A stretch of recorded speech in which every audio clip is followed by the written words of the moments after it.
राजस्थान के विधानसभा चुनाव में अब कुछ ही महीनों का वक्त रहा है। कांग्रेस और बीजेपी में तमाम चेहरों को लेकर लड़ाई है, लेकिन कांग्रेस और बीजेपी पूरी तरीके से अब विधानसभा चुनाव को देखते हुए एक्टिव मोड में आ गई है। तमाम रैलियां, प्रदर्शन, धरना और तमाम जो मुख्यमंत्री अशोक गहलोत है वो अपनी सरकार की योजनाएं गिना रहे हैं। लेकिन इसी बीच तीसरी पार्टी है जो कि 2018 के अंदर हनुमान बेनीवाल ने बनाई थी, वो उस वक्त भी हनुमान बेनीवाल की ओर से जो 50 के आसपास 50 से ज़्यादा प्रत्याशी उतारे गए थे, लेकिन 2023 फतेह करने के लिए हनुमान बेनीवाल है अब पूरी तरीके से मैदान में उतर चुके हैं। अब देखिए, विधानसभा चुनाव में कुछ ही महीनों का वक्त है, उससे पहले हनुमान बेनीवाल है इस महीने ही 4 रैलियां और 4 बड़े प्रदर्शन कर रहे हैं और उसकी शुरुआत हो चुकी है। बाड़मेर के धोरिमना के अंदर, धोरिमना वो इलाका है जहां से हेमाराम चौधरी आते हैं जो वर्तमान में कैबिनेट मंत्री है। गहलोत गुट से, पायलट गुट से आते हैं और गहलोत सरकार में कैबिनेट मंत्री है। और हेमाराम चौधरी पिछले कई सालों से लगातार वह चुनाव जीत चुके हैं।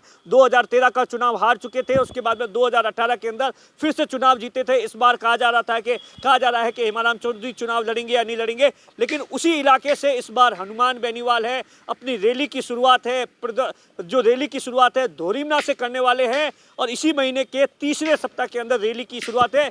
और सबसे बड़ी बात आप देखिए, हनुमान बेनीवाल ने जिस तरीके से रैली और प्रदर्शन को लेकर जो इलाके चूज किए, चाहे वो बीकानेर हो, गंगानगर हो, हनुमानगढ़ हो, बाड़मेर हो, नागौर हो, ये तमाम वो इलाके हैं जहां पर जाट बहुमूल्य है, किसानों का बहुमूल्य है और जहां पर हनुमान बेनीवाल की जो फॉलोइंग है तगड़ी है, उसी इलाकों को चूज किया गया है। दूसरा जो सबसे बड़ी बात है, कहीं ना कहीं हनुमान बेनीवाल अब ये मैसेज देना चाहते हैं अपने कार्यकर्ताओं के अंदर, जो कार्यकर्ता है, पार्टी के जो नेता है, उनमें जान फूंकना चाहते हैं कि अब 4 महीने का वक्त रहा है।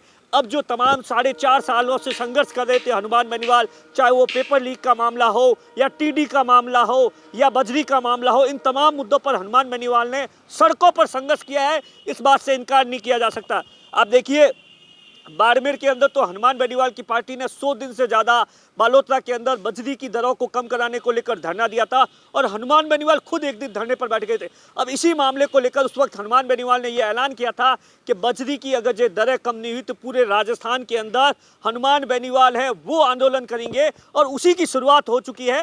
हनुमान बेनीवाल ने जो 3-4 प्रमुख मांगे, सबसे पहली मांगे कि बजरी की जो दरें हैं, जो 500-600 रुपये जो पैसे वसूले जा रहे हैं 500-600 रुपये के टन के हिसाब से, उसे 50-60 रुपये किया जाए।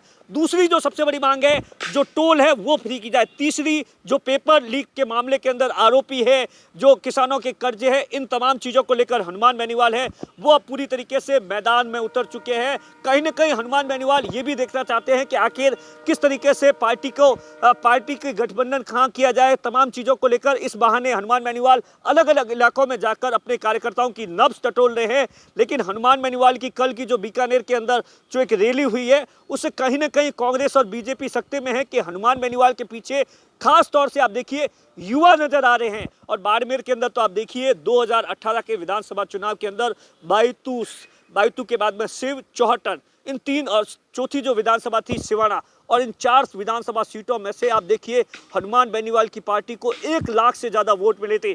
चौहटन के अंदर 25,000 से ज़्यादा मिले थे और शिव के अंदर भी 40-45 हज़ार से ज़्यादा मिले थे और बायतू के अंदर ही अच्छा खासा। लेकिन जो गुड़ामालानी का एरिया था वहाँ पर हनुमान बेनीवाल ने अपना प्रत्याशी नहीं उतारा था, बाड़मेर के अंदर प्रत्याशी नहीं उतारा था। लेकिन इस बार हनुमान बेनीवाल ने 2 टूक शब्दों में कह दिया है, इस बार मैं किसी की नहीं मानूंगा।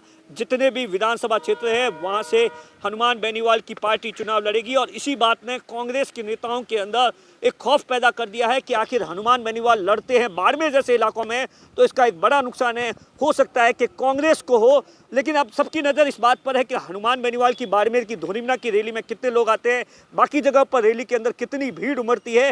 ये भीड़ ही बताएगी कि हनुमान बेनीवाल 2023 के अंदर जैसा कि वो चाह रहे हैं, वो कहते हैं कि इस बार किंग मेकर की भूमिका में राष्ट्रीय लोकतांत्रिक पार्टी होगी। अब ये तमाम चीज़ें तो भविष्य के गर्भ में है, लेकिन इतना साफ है कि हनुमान बेनीवाल अब चुनावी मैदान में पूरी तरीके से उतर चुके हैं। दिनेश बोहरा, बाड़मेर, राजस्थान तक।